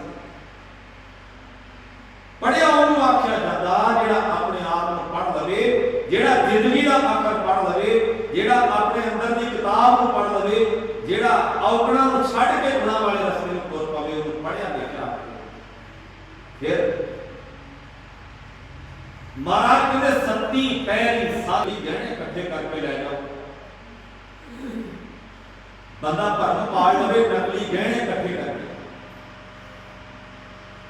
ਤੇ ਨਕਲੀ ਗਹਿਣਿਆਂ ਦਾ ਭਰਮ ਬੰਦਾ ਪਾਲ ਲਵੇ ਵੀ ਅਸਲੀ ਹੈ, ਪਰ ਜਦੋਂ ਸੁਨਿਆਰ ਦੇ ਕੋਲ ਲੈ ਕੇ ਜਾਵੇਗਾ, ਸਰਾਪ ਦੇ ਕੋਲ ਜਾਵੇ, ਉਹਦੇ ਕੋਲ ਇੱਕ ਜੰਤਰ ਹੁੰਦਾ, ਕਸਵੱਟੀ ਜਿਹਨੂੰ ਕਹਿੰਦੇ, ਕਸਵੱਟੀ ਲਾ ਕੇ ਰੱਖਦਾ, ਉਹ ਕਸਵੱਟੀ ਦੇ ਨਾਲ ਰੱਖੇਗਾ ਤੇ ਉਹ ਇਕੱਠੇ ਕਰਕੇ ਉਹਦੇ ਅੱਗੇ ਰੱਖ ਦੇਗਾ ਕਿ ਭਾਈ ਇਹਨੂੰ ਚੁੱਕ ਕੇ ਲੈ ਜਾ, ਨਕਲੀ ਨੇ ਇਹਨਾਂ ਗਹਿਣਿਆਂ ਦਾ ਮੈਂ ਕੋਈ ਨਹੀਂ ਕਰ ਸਕਦਾ, ਇਹ ਮੇਰੀ ਕਸਵੱਟੀ ਦੇ ਮੁਤਾਬਕ ਨਕਲੀ। ਬੜੇ ਬੜੇ ਸੁੰਦਰ ਲਿਸ਼ਕਾ ਮਾਰਦੇ ਨੇ, ਬੜੇ ਸੋਹਣੇ ਨੇ, ਪਰ ਹੈ ਨਕਲੀ। ਜੇ ਮੈਂ ਇਹਨਾਂ ਦਾ ਕਰਾਂ ਕੀ, ਇਹ ਮੇਰੇ ਕੋਲ ਲੈ ਕੇ ਨਾ ਜਾ, ਇਹਨਾਂ ਨੂੰ ਕਿਤੇ ਦੂਰ ਸੁੱਟ ਦੇ, ਮੈਨੂੰ ਨਹੀਂ ਚਾਹੀਦਾ, ਨਾ ਇਹ ਪ੍ਰਵਾਨ ਨਹੀਂ। ਤੇ ਬੰਦਾ ਬਹੁਤ ਪੜ੍ਹਿਆ ਲਿਖਿਆ ਹੋਵੇ, ਬੜੀਆਂ ਕਿਤਾਬਾਂ ਪੜ੍ਹੀਆਂ ਹੋਣ, ਪਰ ਸੱਚ ਜਾਣਿਓ ਜੇ ਅੰਦਰ ਕੁਆਲਿਟੀ ਨਹੀਂ ਹੈ ਗੁਣਾਂ ਦੀ, ਪਰ ਗੁਰੂ ਸਾਹਿਬ ਵੀ ਨਜ਼ਰਾਂ ਚ ਪ੍ਰਵਾਨ ਨਹੀਂ ਕਰਦੇ, ਕਹਿੰਦੇ ਤੂੰ ਜਾ ਮੇਰੇ ਤੇਰੇ ਤਾਂ ਗੁਣ ਹੀ ਕੋਈ ਨਹੀਂ, ਤੂੰ ਤਾਂ ਗੁਣੀ ਬਣ ਕੇ ਜਿਉਣਾ ਹੀ ਨਹੀਂ ਪਸੰਦ ਕਰਦਾ। ਬ੍ਰਹਮਦਾਸ ਨੂੰ ਮਹਾਰਾਜ ਜੀ ਦੇ ਬ੍ਰਹਮਦਾਸ ਕਿੰਨਾ ਪੜਿਆ, ਕਹਿੰਦਾ ਮਹਾਰਾਜ ਬੜੇ ਗ੍ਰੰਥ ਪੜ੍ਹੇ, ਬਹੁਤ ਕੁਝ ਪੜਿਆ। ਸਤਿਗੁਰੂ ਕਹਿੰਦੇ ਦੁਨੀਆ ਦੀਆਂ ਕਿਤਾਬਾਂ ਹੀ ਪੜ੍ਹਦਾ ਰਿਹਾ, ਧਾਰਮਿਕ ਗ੍ਰੰਥ ਹੀ ਪੜ੍ਹਦਾ ਰਿਹਾ, ਤੇ ਅੰਦਰ ਨੂੰ ਹੀ ਪੜਿਆ। ਪੜ੍ਹ ਪੜ੍ਹ ਗੱਡੀ ਲੱਗੀ ਹੈ, ਆਸਾਨੀਵਾਰ ਬਾਣੀ ਕੇ ਵਚਨ ਪੜ੍ਹਦੇ ਹਾਂ।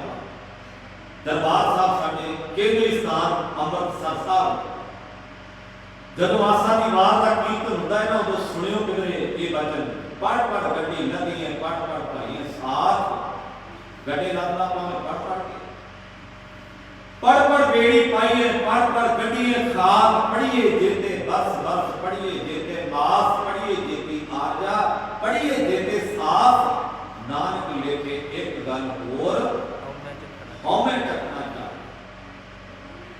ਮਹਾਰਾਜ ਕਹਿੰਦੇ ਬ੍ਰਹਮਦਾਸ ਜੇ ਤੂੰ ਇੱਕ ਗੱਲ ਨੂੰ ਜ਼ਿੰਦਗੀ ਚ ਵਸਾ ਲੈਣੋ ਨਾ, ਇੱਕ ਗੱਲ ਹੀ ਜ਼ਿੰਦਗੀ ਚ ਵਸਾ ਲੈ, ਤੇ ਤੂੰ ਪੜ੍ਹਿਆ ਲਿਖਿਆ ਸੀ, ਮਾਰ ਤੂੰ ਇੱਕ ਗੱਲ ਵੀ ਜ਼ਿੰਦਗੀ ਚ ਨਹੀਂ ਵਸਾਈ, ਤੂੰ ਪੜ੍ਹਿਆ ਲਿਖਿਆ ਕਰ। ਮਤ ਵਿੱਚ ਰਤਨ ਜਵਾਹਰ ਮਾਣਕ ਜੇ ਇੱਕ ਗੁਰ ਕੀ ਸਿੱਖ, ਸਾਰੀ ਸਾਸਤ ਬੋਲੋ ਕੀ ਬਾਤ। ਮਤ ਵਿੱਚ ਰਤਨ ਜਵਾਹਰ ਮਾਣਕ ਜੇ ਇੱਕ ਗੁਰ ਕੀ ਸਿੱਖ ਸੁਣੀ, ਸਿੱਖ ਸਿੱਖ ਦਾ ਅਰਥ ਕੀ ਹੁੰਦਾ? ਸਿੱਖਿਆ।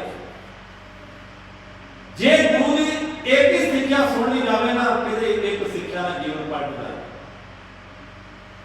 ਜਦੋਂ ਗੁਰੂ ਸਾਹਿਬ ਸੱਜਣ ਦੇ ਕੋਲ ਗਏ ਨਾ, ਉਹ ਸੁਖਮਨੀ ਸਾਹਿਬ ਦਾ ਪਾਠ ਕਰਕੇ ਨਹੀਂ ਸੁਣਾਇਆ ਮਹਾਰਾਜ ਨੇ, ਧਿਆਨ ਨਾਲ ਸਮਝੋ, ਅਸੀਂ ਤਾਂ ਰੋਜ਼ ਸੁਣਦੇ ਆ, ਰੋਜ਼ ਪੜ੍ਹਦੇ ਹਾਂ।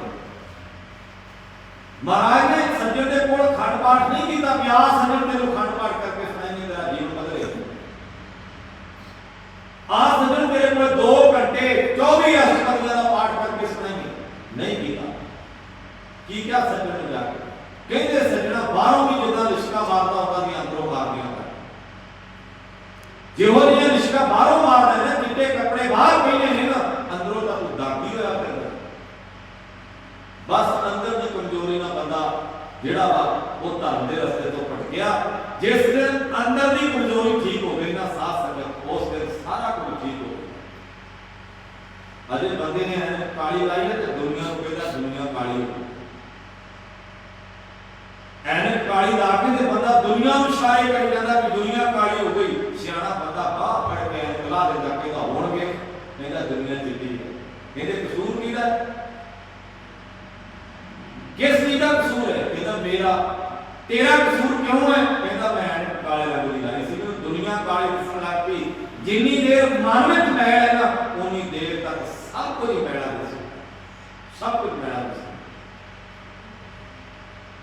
ਇਸੇ ਕਰਕੇ ਤਾਂ ਗੁਰੂ ਨਾਨਕ ਪਾਤਸ਼ਾਹ ਨੂੰ ਕਿਸੇ ਤੇ ਗੁੱਸਾ ਨਹੀਂ ਸੀ ਚੜਦਾ। ਮਹਾਰਾਜ ਦੇ ਅੰਦਰ ਨਹੀਂ ਸੀ ਉਹ ਚੀਜ਼ਾਂ, ਮਹਾਰਾਜ ਦੇ ਅੰਦਰ ਜੋ ਸੀ ਉਹ ਜੇ ਬਾਹਰ ਸੀ।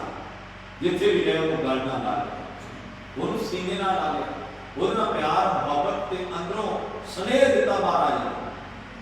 ਜਿਹੜਾ ਗੁਰੂ ਨਾਨਕ ਦੇ ਦਰਸ਼ਨ ਕਰਦਾ ਗਿਆ, ਗੁਰੂ ਨਾਨਕ ਦਾ ਬਚਨ ਸੁਣਦਾ ਗਿਆ, ਮੰਨਦਾ ਗਿਆ, ਗੁਰੂ ਨਾਨਕ ਦੇ ਹੁੰਦਾ ਗਿਆ, ਉਹ ਗੁਰੂ ਨਾਨਕ ਦਾ ਸਾਡੇ ਕੋਲ 50 ਚਾਬੀਆਂ ਦਾ ਛੱਲਾ ਹੋਵੇ, 50 ਚਾਬੀਆਂ ਦਾ ਛੱਲਾ ਹੋਵੇ ਤੇ ਇੱਕ ਵੀ ਨਾ ਤਾਲੇ ਨੂੰ ਲੱਗਦੀ ਹੋਵੇ ਤੇ ਉਹ ਸਾਰੀਆਂ ਬੇਕਾਰ ਹੋ। ਹਜ਼ਾਰਾਂ ਕੁੜੀਆਂ ਦਵਾਈ ਨਹੀਂ ਹੋਣ ਜਿਹੜੀ ਸਾਡੇ ਸਰੀਰ ਨੂੰ ਫਿੱਟ ਨਹੀਂ ਬੈਠੀ, ਕਿਸ ਕੰਮ ਹੈ? ਤੇ ਇੱਕੋ ਕੁੜੀ ਸਵਾਦ ਹੀ ਨਹੀਂ ਬੰਦਾ ਖਾ ਲਵੇ ਤੇ ਜੇ ਸਰੀਰ ਨੂੰ ਫਿੱਟ ਬੈਠਦੀ ਹੈ, ਅੰਦਰੋਂ ਰੋਗ ਦੂਰ ਹੁੰਦਾ ਹੈ, ਉਹ ਸਵਾਦ ਦੀ ਕੁੜੀ ਹੀ ਸਾਡੇ ਲਈ ਔਸ਼ਧੀ ਬਣ ਜਾਂਦੀ, ਦਵਾਈ ਬਣ ਜਾਂਦੀ। ਅਸੀਂ ਵੀ ਨਹੀਂ ਇੰਨੀਆਂ ਦਵਾਈਆਂ ਖਾਧੀਆਂ, ਇੱਕ ਕੁੜੀ ਖਾਧੀ ਤੇ ਤਰ੍ਹਾਂ ਠੀਕ ਹੋ ਗਿਆ। ਇੰਨੀਆਂ ਚਾਬੀਆਂ ਦਾ ਛੱਲਾ ਚੁੱਕ ਕੇ ਬੰਦਾ ਤੁਰਿਆ ਫਿਰਦਾ ਸੀ, ਆ ਦਿਗਾਲੀ ਇੱਕੋ ਚਾਬੀ ਲਾਈ ਤੇ ਜੰਦਰਾ ਖੁੱਲ ਗਿਆ। ਗੁਰੂ ਕੇ ਪਿਆਰਿਓ, ਅਸੀਂ ਵੱਖ-ਵੱਖ ਥਾਵਾਂ ਦੀਆਂ ਸਿੱਖਿਆਵਾਂ ਇਕੱਠੀਆਂ ਕਰਦੇ ਫਿਰਦੇ ਆ। ਜਦੋਂ ਅਸੀਂ ਇਕੱਠੀਆਂ ਕਰਦੇ ਫਿਰਦੇ ਆ ਨਾ, ਉਹ ਕਿਸੇ ਕੰਮ ਦੇ ਨਹੀਂ। ਤੇ ਜਿਹੜੀਆਂ ਸਿੱਖਿਆਵਾਂ ਅਸੀਂ ਲੁੱਟੇ ਲਾ ਕੇ ਰੱਖੀਆਂ ਨਾ, ਜਿਹੜੀਆਂ ਸਿੱਖਿਆਵਾਂ ਗੁਰੂ ਨਾਨਕ ਸਾਹਿਬ ਜੀ ਦੀਆਂ ਅਸੀਂ ਏਸੀ ਕਮਰਿਆਂ ਦੇ ਵਿੱਚ ਰਮਾਲਿਆਂ ਦੇ ਥੱਲੇ ਬੰਦ ਕਰਕੇ ਰੱਖੀਆਂ, ਕਿਤੇ ਉਹਨੂੰ ਵੀ ਵਾਚਣ ਦਾ ਯਤਨ ਕਰੋ। ਉਹ ਸਿੱਖਿਆਵਾਂ ਨੇ ਬਾਹਰ ਉਤਾਰਾ ਕਰਨਾ, ਉਹਨੇ ਖੋਲ੍ਹਣੇ ਅੰਦਰ ਦੇ ਕਵਾੜ, ਉਹਨੇ ਖੋਲ੍ਹਣੇ ਮਨ ਦੇ ਜੰਦਰੇ, ਉਹਨੇ ਖੋਲ੍ਹਣੇ ਧਰਮ ਦੇ ਪਰਦੇ। ਤੇ ਜਦੋਂ ਧਰਮ ਦੇ ਪਰਦੇ ਖੁੱਲ ਗਏ ਨਾ, ਉਦੋਂ ਮਾਲਕ ਦਾ ਦੀਦਾਰ ਆਪਣੇ ਆਪ ਹੋ। ਧਰਮ ਦੇ ਪਰਦੇ ਤੇ ਬੰਦਾ ਤੁਰਿਆ ਫਿਰਦਾ। ਸਤਿਗੁਰੂ ਮਹਾਰਾਜ ਜੀ ਦੇ ਬ੍ਰਹਮਦਾਸ ਜੀ ਬਹੁਤ ਪੜ੍ਹੇ, ਕਹਿੰਦਾ ਹਾਂ ਮਹਾਰਾਜ ਕਿੰਨਾ ਪੜ੍ਹਿਆ, ਕਿਹਦਾ ਮਹਾਰਾਜ ਗੱਡੇ ਵੱਲ ਵੇਖੋ, ਗੱਡਾ ਲੱਗਿਆ ਗਿਆ। ਇਹ ਸਾਰੇ ਗ੍ਰੰਥ ਮੈਂ ਪੜ੍ਹੇ। ਮਹਾਰਾਜ ਜੀ ਨੇ ਜ਼ਿੰਦਗੀ ਦਾ ਵਿਆਕਰਨ ਪੜ੍ਹਿਆ ਕਿ ਗ੍ਰੰਥਾਂ ਵਿੱਚ ਪੜ੍ਹਦਾ ਹੈ। ਅਕਸਰ ਸੱਤ ਪੁਰਖਾਂ ਦਾ ਇਹ ਕਥਨ ਹੈ ਕਿ ਜਿਹੜਾ ਬੰਦੇ ਨੂੰ ਜ਼ਿੰਦਗੀ ਦੇ ਤਜਰਬੇ ਦੇ ਵਿੱਚੋਂ ਸਿੱਖਣ ਨਹੀਂ ਮਿਲਦਾ ਨਾ, ਉਹ ਕਿਤਾਬਾਂ ਦੇ ਵਿੱਚੋਂ ਸਿੱਖਣ ਨਹੀਂ ਮਿਲਦਾ। ਇਹਦਾ ਅਰਥ ਇਹ ਨਹੀਂ ਕਿ ਉਹ ਕਿਤਾਬਾਂ ਕੋਲੇ ਲਾ ਕੇ ਪੜ੍ਹਨੀਆਂ। ਕਿਤਾਬਾਂ ਪੜ੍ਹ ਕੇ, ਧਾਰਮਿਕ ਸਾਹਿਤ ਪੜ੍ਹ ਕੇ, ਸਮਾਜਿਕ ਸਾਹਿਤ ਪੜ੍ਹ ਕੇ ਤਾਂ ਹੀ ਤਾਂ ਬੰਦੇ ਦੀ ਨੌਲੇਜ ਵਿੱਚ ਵਾਧਾ ਹੁੰਦਾ ਹੈ, ਤਾਂ ਹੀ ਤਾਂ ਬੰਦੇ ਦੀ ਗਿਆਨ ਵਿੱਚ ਵਾਧਾ ਹੁੰਦਾ ਹੈ, ਗਿਆਨ ਵੱਧਦਾ ਹੈ। ਤੇ ਜਿਵੇਂ ਜਿਵੇਂ ਗਿਆਨ ਵੱਧਦਾ, ਫਿਰ ਬੰਦੇ ਨੂੰ ਤਜਰਬੇ ਕਰਨੇ ਆ। ਜਿੰਨੇ ਵਿਗਿਆਨੀ ਲੋਕ ਨੇ ਨਾ ਖੋਜਾਂ ਕਰਦੇ ਨੇ, ਉਹਦੇ ਤੇ ਪੁਸਤਕਾਂ ਲਿਖਦੇ ਨੇ, ਫਿਰ ਲੋਕ ਉਹਨਾਂ ਪੁਸਤਕਾਂ ਨੂੰ ਪੜ੍ਹਦੇ ਨੇ, ਆਪਣੇ ਮਨ ਨੂੰ, ਆਪਣੀ ਸੁਰਤ ਨੂੰ ਵਿਕਸਿਤ ਕਰਦੇ ਨੇ। ਕੰਪਿਊਟਰ ਤਿਆਰ ਕਰਨ ਵਾਲੇ ਨੇ ਕੰਪਿਊਟਰ ਤਿਆਰ ਕਰ ਦਿੱਤਾ, ਕਿੰਨਾ ਉਹਨੇ ਉਹਦੇ ਵਿੱਚ ਫੀਚਰ ਪਾ ਦਿੱਤੇ, ਕਿੰਨਾ ਕੁਝ ਪਾ ਦਿੱਤਾ, ਪਰ ਅੱਜ ਸਮਝਣ ਵਾਲੇ ਲਈ ਮੁਸ਼ਕਲ ਬਣ ਗਈ। ਸਮਝਣ ਵਾਲਾ ਜਦੋਂ ਕੰਪਿਊਟਰ ਚਲਾਉਂਦਾ ਹੈ ਨਾ, ਮੋਬਾਈਲ ਫੋਨ ਚਲਾਉਂਦਾ, ਉਦੋਂ ਭਟਕ ਜਾਂਦਾ, ਇਹਨੂੰ ਕਿਵੇਂ ਚਲਾਉਣਾ ਮੈਨੂੰ ਸਮਝ ਨਹੀਂ ਲੱਗਦੀ। ਐਸੀ ਮਤ ਦੇ, ਐਸਾ ਗਿਆਨ ਦੇ, ਐਸੀ ਸੋਝੀ ਦੇ, ਐਸਾ ਮੇਰੀ ਸੁਰਤ ਦੇ ਵਿੱਚ ਵਿਕਾਸ ਹੋਵੇ ਕਿ ਜਿਹੜਾ ਸਾਰੇ ਸੰਸਾਰ ਦਾ ਦਾਤਾ ਮੈਨੂੰ ਕਿਧਰੇ ਵਿਸਰ ਨਾ ਜਾਵੇ, ਭੁੱਲ ਨਾ ਜਾਵੇ, ਉਹਨੂੰ ਮੈਂ ਚੇਤੇ ਵਿੱਚ ਰੱਖਾਂ, ਉਹਨੂੰ ਵਿਸਾਰ ਨਾ ਦੇ। ਇਹਨੂੰ ਕਹਿੰਦੇ ਪੜ੍ਹਿਆ ਲਿਖਿਆ, ਇਹਨੂੰ ਕਹਿੰਦੇ ਸਮਝਦਾਰ। ਤੇ ਦੂਜੇ ਪਾਸੇ ਬਾਣੀ ਨੇ ਇਹ ਵੀ ਆਖਿਆ, ਜੋ ਪ੍ਰਾਣੀ ਗੋਬਿੰਦ ਧਿਆਵੇ, ਪੜ੍ਹਿਆ ਅਨਪੜ੍ਹਿਆ ਧਰਮ ਦਾ ਦਿੱਤਾ। ਪੜ੍ਹਿਆ ਅਨਪੜ੍ਹਿਆ ਦਾ ਅਰਥ ਹੈ ਕਿ ਸਮਾਜਿਕ ਤੌਰ ਤੇ ਜਿਹਨੂੰ ਅਸੀਂ ਕਹਿੰਦੇ, ਜਿਹਨੇ 4 ਕਿਤਾਬਾਂ ਪੜ੍ਹੀਆਂ ਉਹਨੂੰ ਪੜ੍ਹਿਆ ਆਖ ਦਿੰਦੇ ਨੇ, ਜਿਹਨੇ ਕੁਝ ਪੜ੍ਹਿਆ ਉਹਨੂੰ ਅਨਪੜ੍ਹ ਆਖ ਦਿੰਦੇ ਨੇ। ਮਹਾਰਾਜ ਕਹਿੰਦੇ ਜਿਸ ਦੇ ਅੰਦਰ ਮਾਲਕ ਦੇ ਗੁਣ ਹਨ, ਜਿਹੜਾ ਗੁਰੂ ਦੀ ਆਗਿਆ ਦਾ ਪਾਲਣ ਕਰਕੇ ਜਿਉਂਦਾ, ਚਾਹੇ ਉਹ ਅਨਪੜ੍ਹ ਤੇ ਚਾਹੇ ਪੜ੍ਹਿਆ ਲਿਖਿਆ, ਉਹ ਪਰਮਗਤ ਉੱਚੀ ਆਤਮਿਕ ਅਵਸਥਾ, ਉੱਚਾ ਦਰਜਾ ਹਾਸਲ ਕਰਦੇ ਗੁਰੂ ਦੀਆਂ ਨਜ਼ਰਾਂ 'ਚ ਪ੍ਰਵਾਨ ਹੁੰਦਾ। ਸਤਿਗੁਰੂ ਮਹਾਰਾਜ ਬ੍ਰਹਮਦਾਸ ਨੂੰ ਸਮਝਾ ਕੇ ਸਤਿਗੁਰੂ ਉਪਦੇਸ਼ ਦਿੰਦੇ ਨੇ ਬ੍ਰਹਮਦਾਸ, ਤੇ ਬ੍ਰਹਮਦਾਸ ਗੁਰੂ ਦੇ ਚਰਨਾਂ ਤੇ ਟਿਕਦਾ ਹੈ। ਮਹਾਰਾਜ ਬੜਾ ਕੁਝ ਪੜ੍ਹਿਆ ਸੀ, ਪਰ ਆਹ ਗੱਲਾਂ ਜਿਹੜੀਆਂ ਤੁਸੀਂ ਦੱਸਣਾ, ਇਹ ਕਿਸੇ ਵੀ ਦੱਸਣਾ, ਮੈਨੂੰ ਨਹੀਂ ਕਰਨਾ ਚਾਹੀਦਾ। ਮਹਾਰਾਜ ਕਹਿੰਦੇ ਬ੍ਰਹਮਦਾਸ, ਜੇ ਤੂੰ ਪੜ੍ਹਿਆ ਹੈ ਨਾ, ਤੇ ਆਪਣੀ ਪੜ੍ਹਾਈ ਦੀ ਵਰਤੋਂ ਸਹੀ ਢੰਗ ਨਾਲ ਕਰ, ਦੁਰਵਰਤੋਂ ਨਾ ਕਰ। ਹੁਣ ਬੰਦਾ ਪੜ੍ਹਦਾ ਲਿਖਦਾ ਕਿਸ ਵਾਸਤੇ ਹੈ? ਇਸ ਵਾਸਤੇ ਕਿ ਮੈਂ ਜਿਸ ਰੁਤਬੇ ਤੇ ਬੈਠਾ ਚੰਗੇ ਢੰਗ ਨਾਲ ਕੰਮ ਕਰਾਂ। ਕਈ ਲੋਕ ਆਪਣੀ ਪੜ੍ਹਾਈ ਦੀ ਗਲਤ ਵਰਤੋਂ ਕਰਦੇ, ਦੁਰਵਰਤੋਂ ਕਰਦੇ ਨੇ। ਪੜ੍ਹੇ ਲਿਖੇ ਲੋਕ ਅਨਪੜ੍ਹ ਬੰਦਿਆਂ ਨੂੰ ਇਉਂ ਸਮਝਦੇ ਨੇ, ਇਹਨਾਂ ਨੂੰ ਕੋਈ ਪਤਾ ਨਹੀਂ, ਜੋ ਪੜ੍ਹਿਆ ਅਸੀਂ ਸਾਨੂੰ ਕਰ। ਫਿਰ ਉਹਨਾਂ ਨਾਲ ਕਈ ਤਰ੍ਹਾਂ ਦੇ ਧੋਖੇ ਕਰਦੇ ਨੇ, ਫਰੇਬ ਕਰਦੇ ਨੇ, ਠੱਗੀ ਕਰਦੇ ਨੇ, ਰਿਸ਼ਵਤਖੋਰੀ ਕਰਦੇ ਨੇ। तो महाराज ने बाणी में ऐसा कोई बयान किया, सतगुरु सच्चा पातशाह आगे पढ़िया तो कोई है जिन्हें जीवन पढ़ लिया, जिन्हें पढ़िया ही नहीं जीवन, वो भावे दुनिया भर में किताबा पढ़ लगे, वो पढ़िया नहीं, वो तो केवल अनपढ़ ही रह गए, अनपढ़ केवल। गरीब नवाज ने एक रामदास ने समझाया, गुरु साहब के चरणों के सिर सुटिया, रामदास ने गुरु का होके रह गया। कश्मीर के इलाके दे विच उस ब्रह्मदास ने सिक्खी का प्रचार किया, सिक्खी का प्रचार किया। जो जो गुरु साहब जी के चरणों का भौरा बनया ना, उन्हें सिक्खी का प्रचार किया, गुरु नानक के उपदेश का प्रचार किया। इथों गरीब नवाज सच्चा पातशाह सियालकोट वाल वधे, सियालकोट जब पहुंच गया, इतने एक पीर हमजा गौश, जिहदा नाम बड़ा खतरनाक, हमजा गौश, ये बारे जिक्र होना भी ये किसी तो एक बच्चे की मांग की कि परिवार ने ना कर दी। जिवें अज के समय भी ना पंजाब की धरती से वीरां के डेरे है, जिथे पुत्रा ने अरदासां होईयां, इत्थे पुत्र चढ़ा दे, अरदास हो गई है तुहाडे बच्चे की, तुसीं बच्चा चढ़ा दे, धी की अरदास हो गई है, ये धी नूं इत्थे डेरे ते चढ़ा दे, ये डेरे ते रहे तुहाडी धी बच्ची, तुहाडा धी पुत्र बस इत्थे सेवा करेगा। सेवा के नाम ते कितना बड़ा कुफर तोलिया जाए। मंदिरां दे विच देवदासियां दे रूप में धीआं बच्चियां नूं आख्या जांदा सी भगवान नूं खुश करन वास्ते, भगवान की सेवा वास्ते ये देवदासियां दे रूप में चढ़ा दिओ मंदिरां विच। लोग अक्सर ही इदां करदे सी, अज भी इदां दा पंजाब की धरती ते वधा सकदा वापर। खैर सियालकोट में रहिंदा हमजा गौश जिन्हें ये मांग की कि अपना बच्चा जिहड़ा सी वो मैनूं दे दिओ, किसी ने ना कर दी। पीर हमजा गौश ने थले पूरा पुटिया, थले बढ़ गया पूरे विच, कहंदा मैं चलीहा कटांगा। चलीहा कहंदे ने 40 दिन, 40 दिन तप करांगा ते तप करन तो बाद जदों आवांगा ना ते बाहर आके सारे नगर नूं श्राप देवांगा ते तबाह कर देवांगा। लोग सही होए सन। देखो जेड़े लोग कहते हैं गुरु नानक वेई नदी में डुब गए, गुरु नानक वेई नदी में नहीं डुबे। गुरु नानक ने निशानदेही की किथे किथे की वापर किवें पहुंचना होते। महाराज जी निशानदेही करते सी, वो एरिया देख रहा सी किहड़े ढंग नाल पहुंचना, किवें उपदेश देना। जदों महाराज पहुंचे ने पिंड दे लोग सहमे होए, लोगों के रंग देख गए, सुनसाई हो गई, कोई उच्ची नहीं बोलता। उधर दिन नेड़े आ रहे थे, महाराज कह रहे जदों के सतगुरु सच्चा पातशाह नेड़े दरख्त के हेठ, पिपल के हेठ खड़ गए। ध्यान नाल सुणिओ साथ।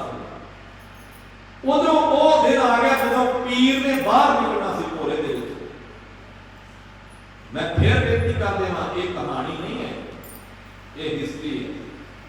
साडे पुरखियां दे वो बड़े बड़े तगड़े तगड़े कारनामे जेडे जिन्होंने कर्म करना खत्म करके, लोगों के भरम खत्म करके, लोगों ने सच के मंच से दिखा दिया। आ है सच, शीशे वांग सच दिखा दिता। जदों पीर हमजा गौश का वो दिन आ गया, जदों निकलना सी ढोल बजन लगे, लोगों के रंग उड़न लगे। एक पासे पीर के चेले ढोल बजाउण लगे, उन्हें बाहर निकलना है ते लोग डर रहे हैं कि पीर जदों भी भोरे तो बाहर आया, ये बाहर निकलने श्राप दे देना ते पिंड तबाह हो जाना। आज भी डरे हुए जेडे साडे पिंडां दे लोग ने, पिंडां जो भी होंदे ना डरे हुए लोग, वो कहते तैनूं मैं गिरड़ सिंगी देवी ना वांगा तेरे घर पैसे दे अंबार लग जाए, फिर तेरे कोल तो बहुत सारियां गिरड़ सिंगियां, तू ते कोली कोली आटा मंगदा फिरदा, फिर तू क्यों नहीं अपने घरे अंबार मंगदा। गिरड़ सिंगी के नाम ते पैसे देना, पहली तो गल ये समझने वाली कि सानू ये समझ लो कि गिरड़ ते सिंह होंदे, भला गिरड़ दे सिंह ही नहीं होंदे।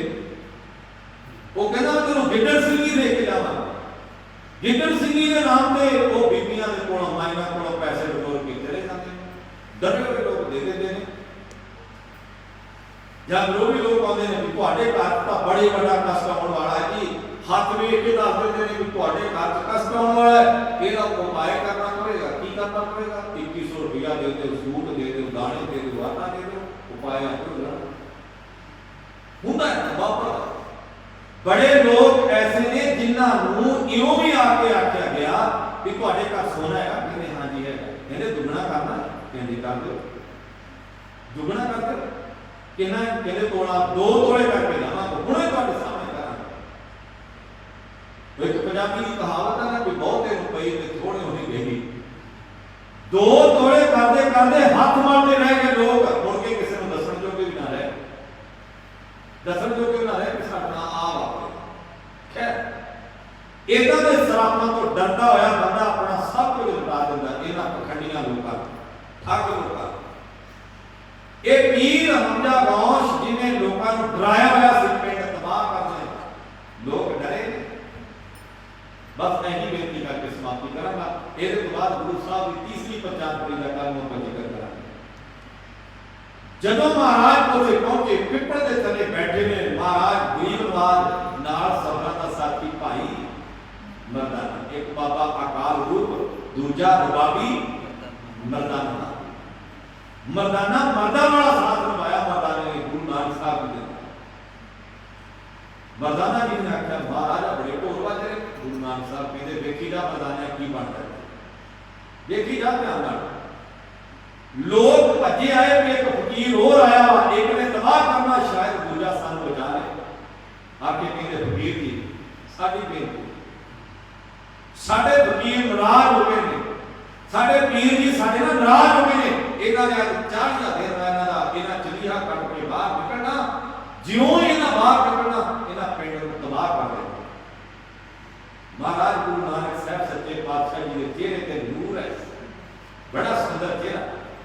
महाराज मुस्कुराए ते गलवकड़ी च लैके प्यार दिता, कहते डरो ना, चिंता ना करो, कुछ नहीं हुंदा, सारा नगर इधर लो। जेड़े भरमी होंदे ने ना, जे भरमी नूं कह रहे हो कि तू तबाह हो जाना तां भी डरेगा, जे भरमी नूं कह देना कि तैनूं तां होना ही कुछ नहीं, वो खुशी साडी भरया करेगा। ये भरमियां दा सुभाव होता है। महाराज कहते कुछ नहीं होना, नगर में कुछ भी नहीं होना। कहते किथे ने पीर जी? कहते आओ उत्थे ढोल वजदा है, बस बाहर निकलने वाले। महाराज के भाई मर्दाना भी उत्थे पहुंच गए,